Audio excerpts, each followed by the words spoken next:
The reason is that it is very thin in nature, bone, which can cause the temporal bone to be ruptured, and temporal part of the brain is also been damaged, where temporal vein drainage of the superficial parotid gland, facial or choroid tympanic, or all these have been related with that.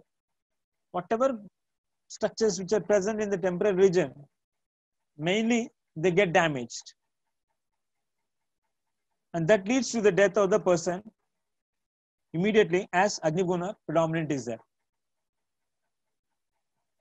Next is Matruka.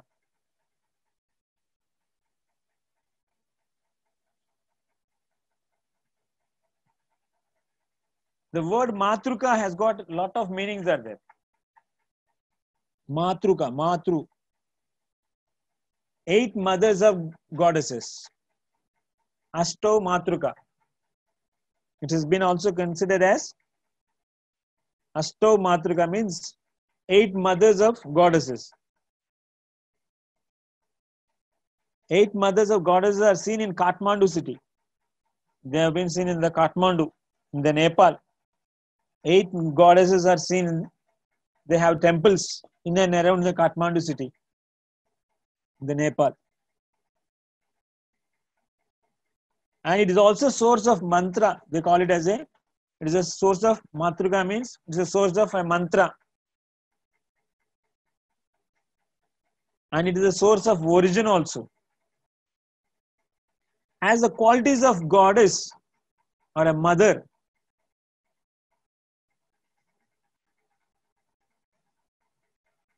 that which nourishes, has to be considered in this particular concept. And is a Sira Marma. It is 4 angula in Marma, area wise. Sadhya Pranahara Marma. Bhautik combination is Agneya. And the location where he has explained, Grivayam Ubhaya. Grivayam Ubhayata Chatasra Sira. Grivayam Ubhayata Chatasra Sira. Griva. There is a difference between Kanta and Griva. Kanta and Griva. Kanta means anterior part. Anterior part. Kanta means anterior part. Generally, Griva means the posterior part of the neck.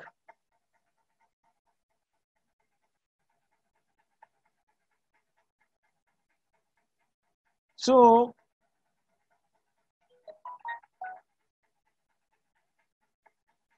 where you can see the Krikatika Marma, Siro Grivaya Sandhane. Siro Grivayo Sandhane. The word what he has used is Siro Grivayo Sandhane. The head and the neck. It's not the throat, neck. That which is connected is called as Krikatika.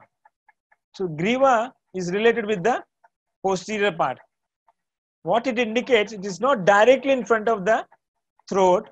It is on the sides, almost to the back side of the throat region.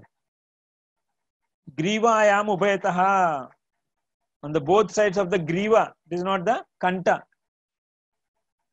It is a Griva. But there is a Matruka, there is a Nilan Manyas, which he has explained. Tatra Kanta Nadi Mubhayataha. That is on Kanta Nadi Mubhayataha. Nila and Manya are present Kanta Nadi Mubhayataha. This is present in the Griva Mubhayataha. So it is slightly deeper in nature than the Nila and Manya.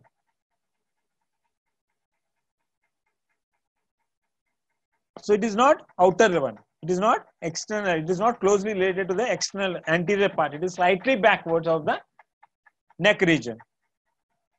Means deeper one.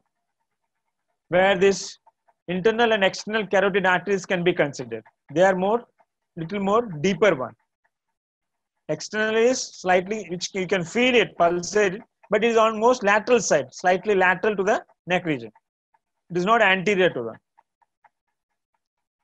So those structures which are present on the lateral side and the back side can be considered as Matrukani. So internal and external carotid arteries can be considered here. Internal external jugular veins can be considered. Along with that, vagus and phrenic nerves also been present, which are passing through this along with this itself. And you also have a carotid body which is present in this region itself, the carotid artery. So any injury to this may cause immediate death. This is one among the point where in the wrestling they used to hold the neck very tightly. Even this Matraka Marma is also been having pressure on that, which blocks the blood supply towards the head and neck region. It also blocks the windpipe, but windpipe, as it has a nature of cartilage nature, it may not be completely blocked.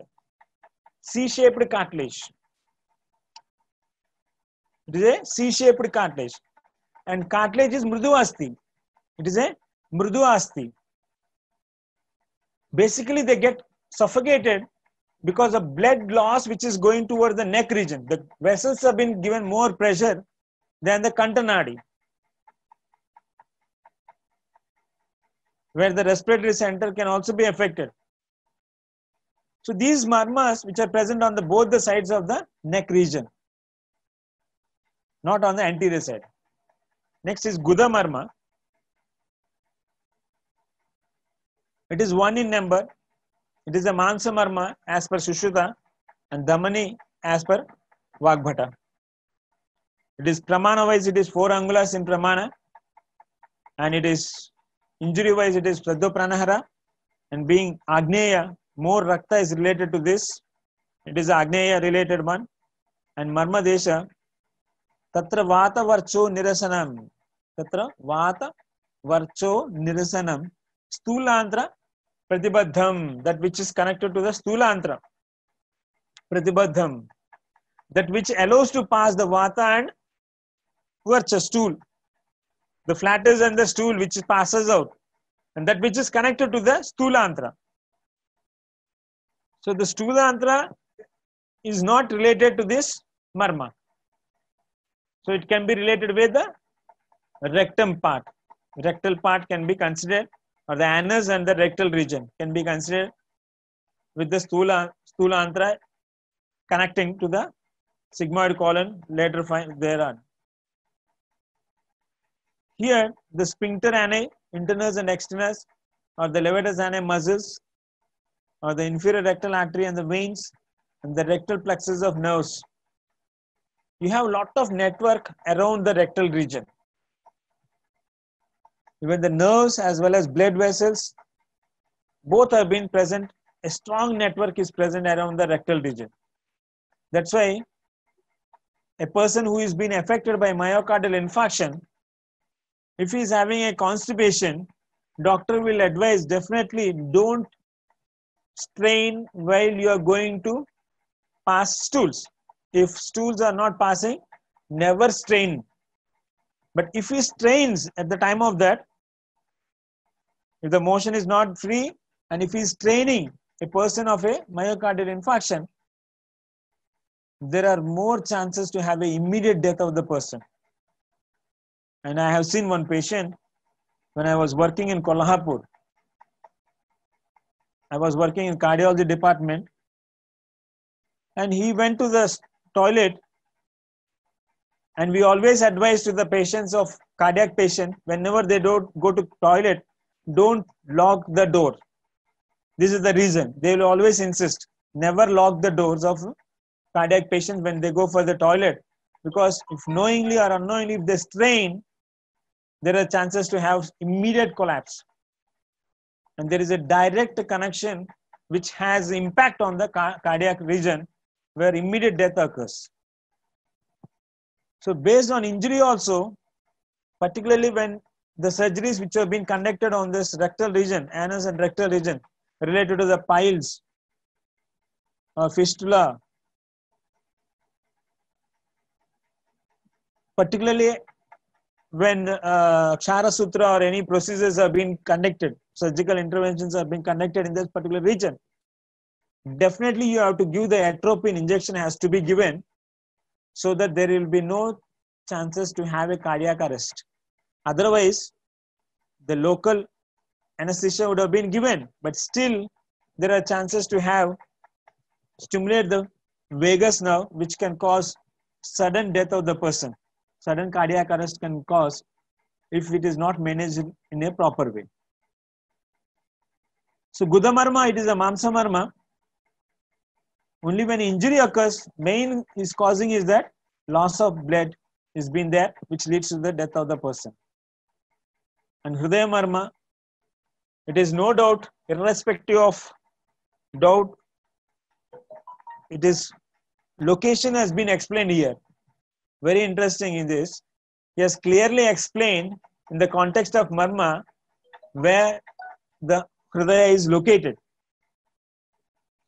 Because there are other places where he has explained about the Hridaya, about its shape and all.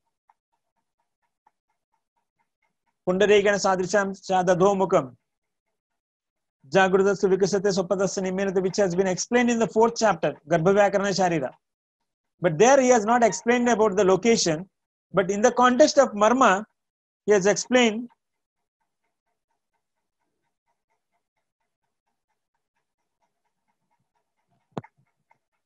the location of Marma. So where location he has clearly explained, Stanayor Madhyam Adhishtayo Urasya Amashaya Dwaram Satvarajastamo Adhishtanam. Satvarajastamo Adhishtanam. This is the place where Sattva and Rajas are the Adhisthana.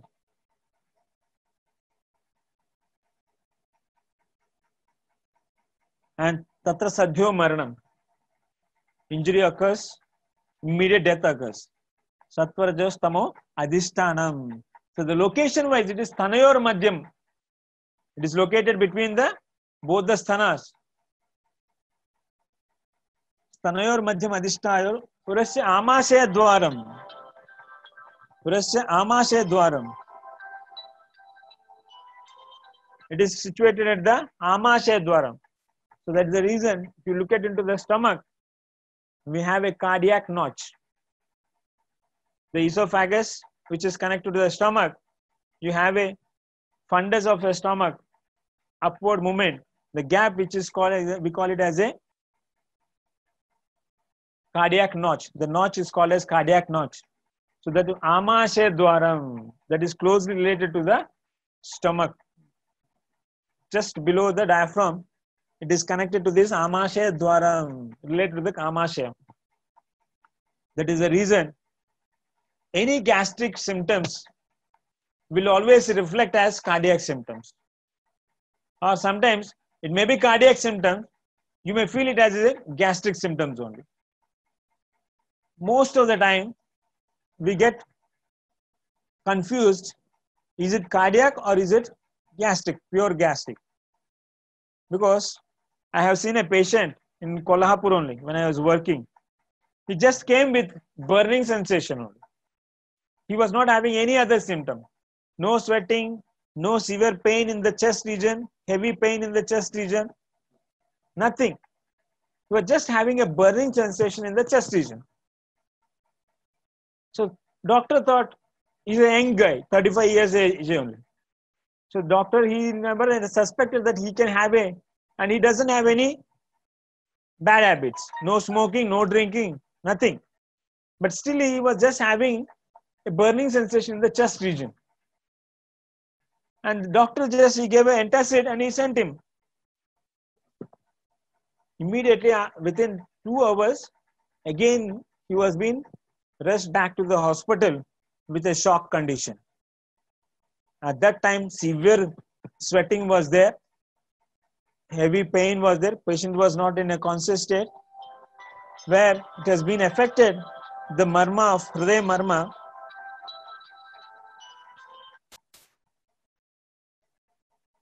which mimics as a gastric symptom itself. That's why it is considered as Amashaya Dwaram. It is related to the Amashaya Dwara. There is a connection between this stomach and heart. The phrenic nerve is also been connected with the diaphragm and heart.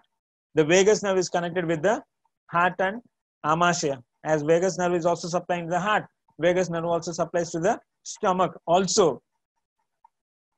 So there is always we get confused. The best criteria is that just go for an ECG and a blood test for find out the CPK-MB raise in the serum. If you find these two with the symptoms of this, definitely it is MI only. So it is being related with the Hridaya Marma, and it is a seat of Sattva-Rajas Tamas, and it is a seat of Ojas, and it is a seat of Rasadhatu, and it is a seat of all the three doshas. So injury to this, definitely it is a vital one. It's a very fatal, very immediate death will occur, as the relation of these so many structures which are very essential to the body, the death will occur immediately. So the next one is Basti Marma. It is 1 in number. It is a Snayu Marma. It is a Snayu Marma, which is 4 angulars in nature, and it is a Sadhya Pranahar Marma, and it is Agneya predominant, which is a predominant is Agneya, where he has explained the location, and here he has considered how it looks like also, how the structure of a basti is also been mentioned here. Alpa Mamsa Shonito. Alpa Mamsa Shonito. There is a less Mamsa and Shonita. Rakta is related. Alpa Mamsa Shonito. Abhyantaradaha Katyam. Abhyantaradaha Katyam. Mutrashayor Bastir Nama. Mutrashayor Bastir Nama. It is made up of Alpa Mamsa and Shonita. With little Mamsa and Shonita have been involved in that. And its location is Katyam Abhyantaradaha. Inside the Kati region. Means beyond the pelvic region.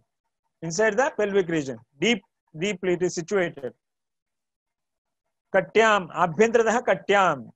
Mutrashayo Bastir Namaha. Mutrashayo Bastir Namaha. Mutra Ashaya is called as Basti. Tatrapi Sadhyo Maranam. Injury to this causes immediate death. Injury to this causes immediate death. And in those days, it was sure injury to these structures till now, whatever we have seen, they are always fatal only, no doubt in that. Because at that time, they could not able to have techniques or methods to prevent the blood loss, which causes the immediate death of the person in these Sadhya Pranahara Marmas. So Alpa Mamsa Shonita, it is made up of Alpa Mamsa Shonita. Make sure that if any disturbance in the Mamsa Dhatu will definitely affect this Basti. Mamsa and Shonita will definitely affect the Basti region.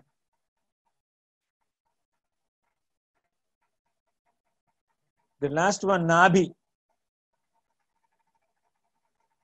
Frankly speaking, the Nabhi does not have any much role after the birth.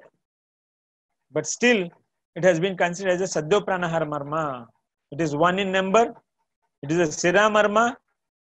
It is 4 angulas. It is Sadhya Pranahara Marma. And it is a Agneya predominant. And this location, what he has explained is that Pakwa Amashayor Madhe. Pakwa Amashayor Madhe. Sira Prabhava. Sira Prabhava. Nabhi. Tatrapi Sadhyo Maranam.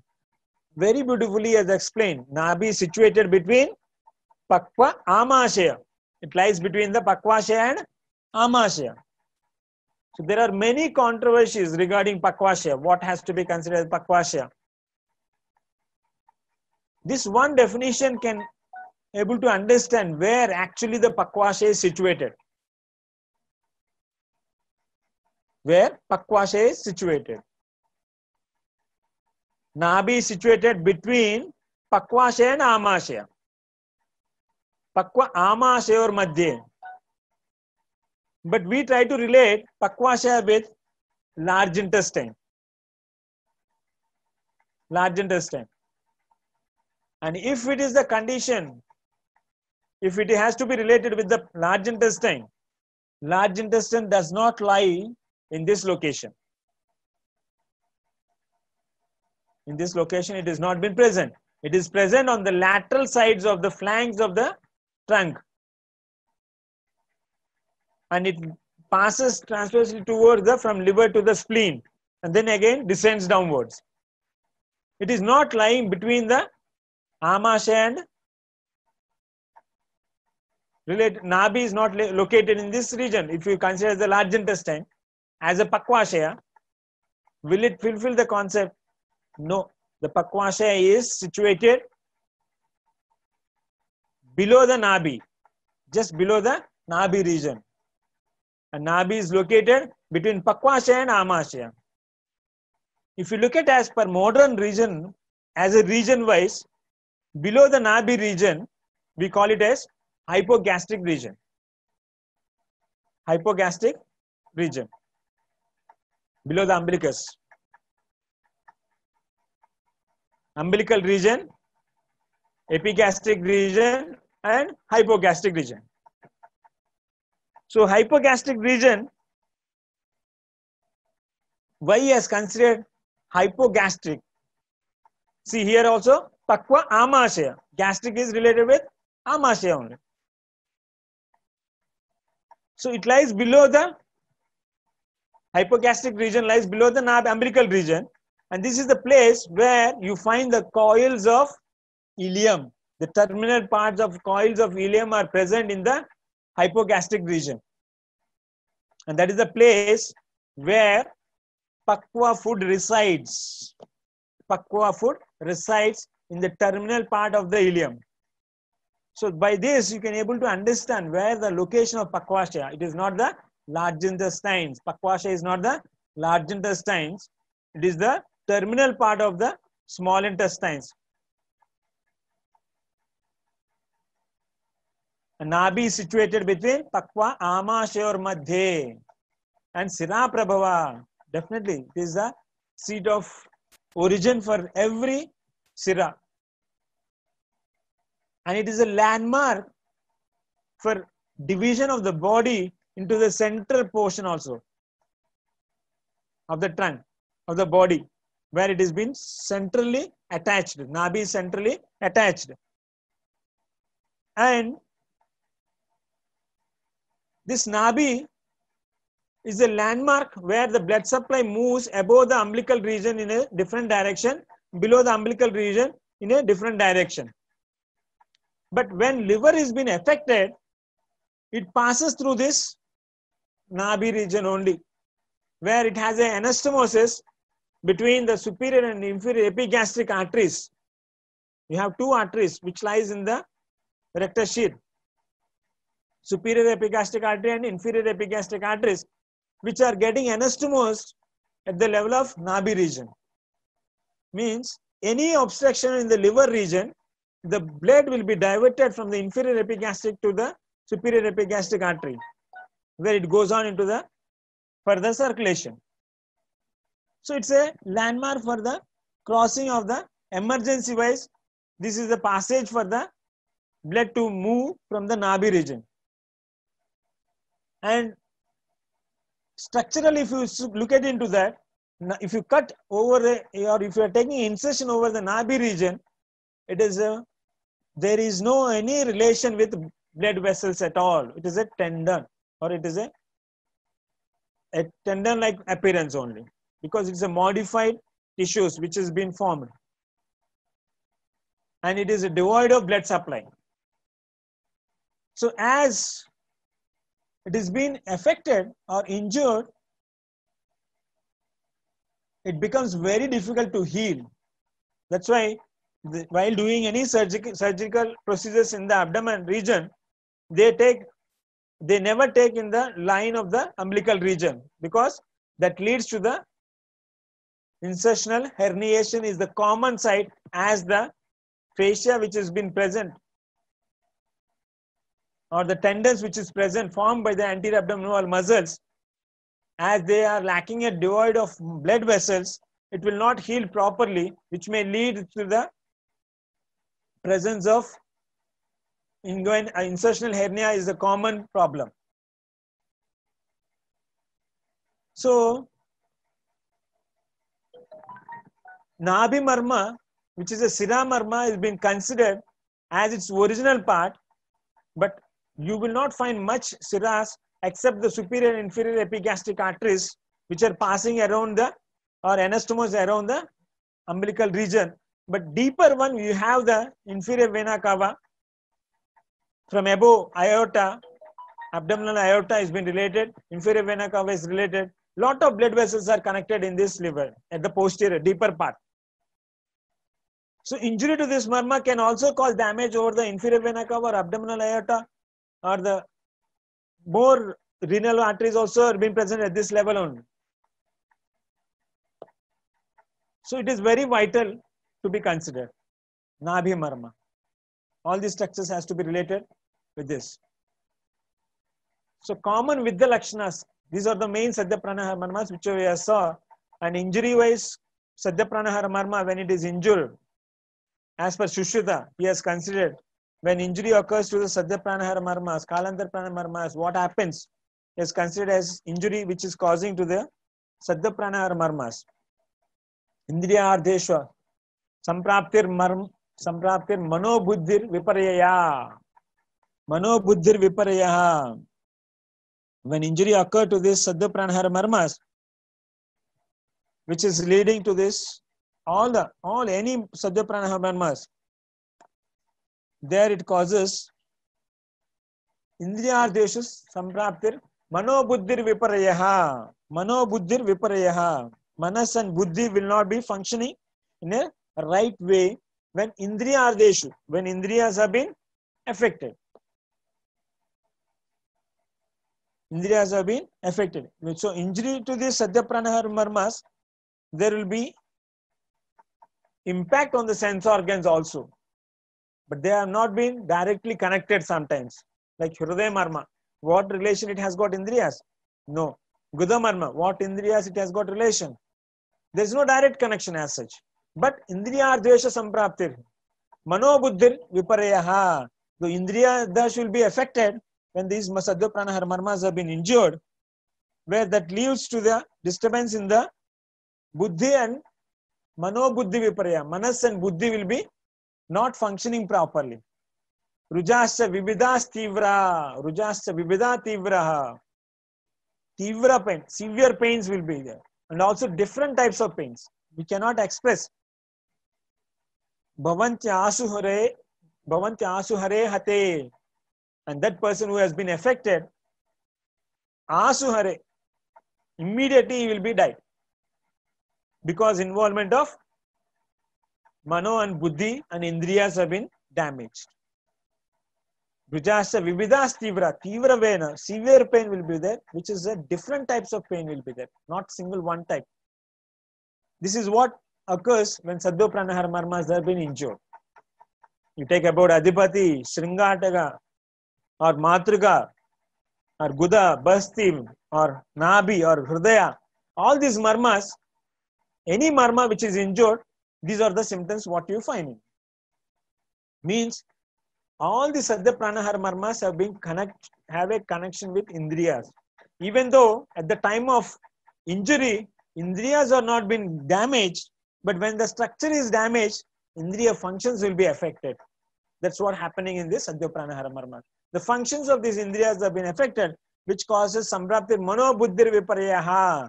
The mind and Buddhi will be started functioning in an abnormal way. And Samanya Marma Lakshanas, which have been explained in Ashtanga Sangraha, Samanya Lakshanam Punar Marmanam Pidite Rujot Patir Vishamam cha spandanam. There only pain will be there, what he has explained. And again he also explained, Deha prasuptir guruta, Deha prasuptir guruta. Heaviness is felt in that body. Sammoha, moha will be there. Sita kamita, as Rajoguna is aggravated in the body, immediately. This is found in immediately. Immediately after injury, you will find Sita kamitva, as Rajoguna is aggravated. We have seen in the Sloka, Prana, that is Soma Maruda Sedansi, Rajo Sato Tamamsi, Rajas is get aggravated. So when Rajas is aggravated, more Ushnatva will be there in the body, which requires the patient feels like have a Shita Kamitva. He will be having, like to take more Shita. Svedo, there will be more sweating will be there. You can find this symptom whenever there is damage to the blood. In severe blood loss, you will find severe sweating. Or even blood supply is blocked anywhere in part of your body, especially in the myocardial infarction or abdominal aorta has been blocked, severe sweating will be there. Immediately, sweating will cause. Why sweating causes at the time of blockage? There is a reason for that. Scientifically, there is a reason for that. And it also causes murcha. The person becomes faint. Vamihi. He also gets feeling of vomiting nature will be there. Swaso. Breathlessness will be there. Marma vidyasya lakshana. These are the common lakshanas when you find any marma is injured. So what happens actually in the marma bhigata? We have seen that Soma Maruda Dejansi, Rajo Sato Tamamsi, and Bhutatma. These are the main structures which is going to be injured. When any marma is affected, as these structures are situated in the marma, along with the marma vastus, Mamsa Sira, Snayu, Asti Sandhi, all these things will be affected. They become, structurally they will be damaged. That is, prana and marma vastus will be damaged. And when these are damaged, their causes Raktavaha Dhamanis will be damaged, Rasavaha Dhamanis will be damaged, and Samgnavaha Dhamanis also will be affected. And this leads to Vata Vridhi. And that leads to Vata Vridhi. When Vata Vridhi is initiated, Agni Guna Pradhana will be lost from the body. It starts living from the body. And Prana will be, Avalambhana will be, it start moving in a wrong direction. And immediately death occurs. Immediate death occurs. When Saddho Pranahara Marma is being injured, this is the pathophysiology which occurs.